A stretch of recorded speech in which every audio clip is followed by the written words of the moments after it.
Hello, so you probably saw this year we had a lot of road salt on the roads because it snowed about 55 inches in Pennsylvania. So for each scoop, this represents 1 million tons of sodium chloride going onto our roads. And that's just one of the many ingredients in road salt that we use today. So this is 8 million tons.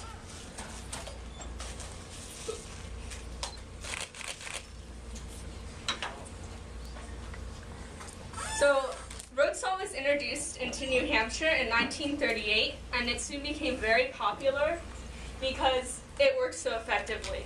What the salt does is it melts through the snow and ice and forms this brine layer between your car and the road.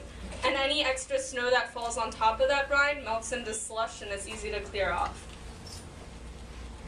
So what does the soil do naturally? Why is it so important to have healthy soil? What is healthy soil? So a healthy soil is the right balance of organic matter and nutrients, and it has the right texture and pH. And the many microorganisms, there are trillions in the soil, and this is focusing more on soil bacteria, perform the necessary functions to keep the soil healthy. So bacteria perform decomposition. So if you do not want dead animals and plants lying in your backyard, you want soil bacteria to decompose them and return those nutrients to the soil. They also perform nitrogen fixation. This is essential if you want food on your table, if you want the crops to grow, if you want to have a garden. They take the nitrogen from the atmosphere and from amino groups in dead organic matter and turn it into usable forms for plants. Bacteria also help with disease suppression in crops and other plants, and they oxidize hydrogen sulfide, which is incredibly toxic, into sulfates, which are useful. And they also break down humic acid into humates, which are another great source of nitrogen for plants. So now to link what happens when this road salt gets into the soil, I tested using Do-It snow and ice melter, which has the typical composition of many snow and ice melters that you would just go and buy at a hardware store. And I hypothesized that Do-It and other salt-based deicers decrease the density of soil bacteria, and I compared it to alternative deicers. This is SafePol. SafePol is considered environmentally friendly, pet-friendly, child-friendly, and I hypothesized that SafePol would not have a significant impact on the density of soil bacteria. And to compare the two, I hypothesized that Do-It and other salt-based deicers would have more of an impact on the density of soil bacteria than SafePol and alternative deicers. So just looking at the components of Do-It and many other salt-based deicers, it's about 70% sodium chloride, 20% magnesium chloride, 5% potassium chloride, and there's a little bit of urea and Mg104. Mg104 hasn't been linked to having any problems with the soil, so we're just going to neglect it. SafePol has a modified crystalline amide core infused with glycol admixture and traction agents, again, none of which have been linked to negative soil health.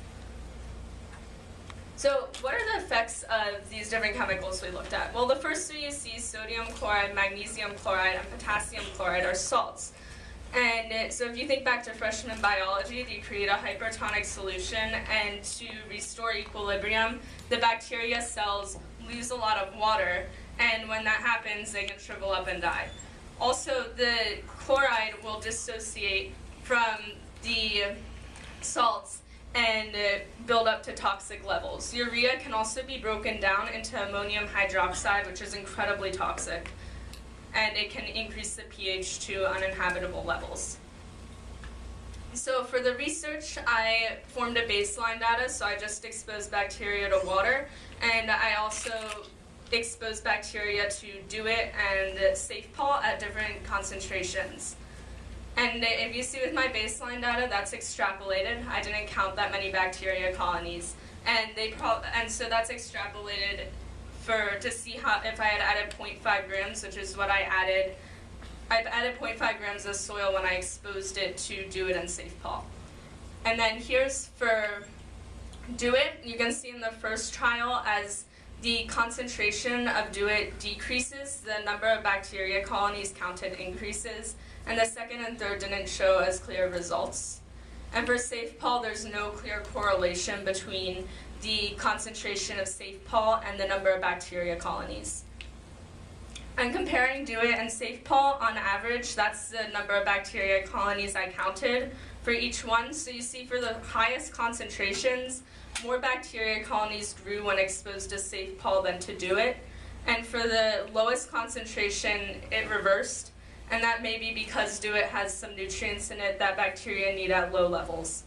So overall, this wasn't considered statistically significant, but there was a high effect size, which indicates that there's a high magnitude of difference between the three different trials, the baseline and the DO-IT exposed and the Safe Pol exposed, which goes to support that DO-IT did decrease the density of soil bacteria.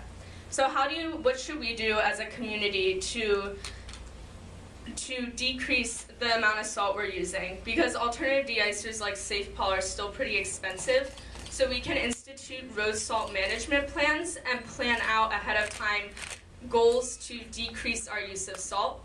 We can also use road weather information systems to figure out when we should actually put down the salt, when it's important to put down, when we don't really need to put it down. And we can modify the truck equipment that spread the salt so that the amount of salt that they're spreading is monitored, so that they're not dumping tons and tons on the roads when we don't need that much.